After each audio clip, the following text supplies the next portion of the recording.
பழம் நழுவி பாலில் விழுந்தது.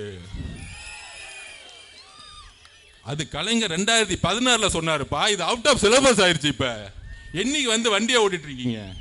பழம் நழுவி கெட்டு போன பால்ல விழுந்துருச்சு. அவ்வளவுதான் மேட்ரு.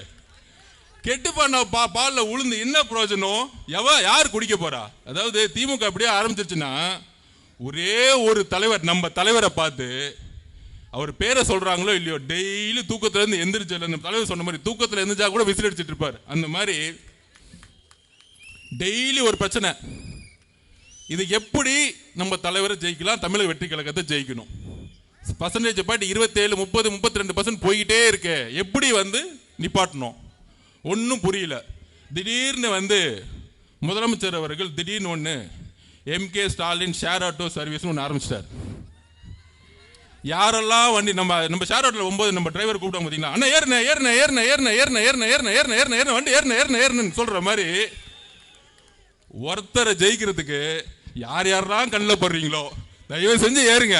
பேமெண்ட் மட்டும் டைரக்ட் பிக்ஸ், ஜிபே அனுப்பிச்சுக்கிட்டே இருப்போம். ஜிபே பிக்ஸ் ஏறுங்க, ஜிபே பிக்ஸ் ஏறுங்க, ஜிபே பிக்ஸ் ஏறுங்க.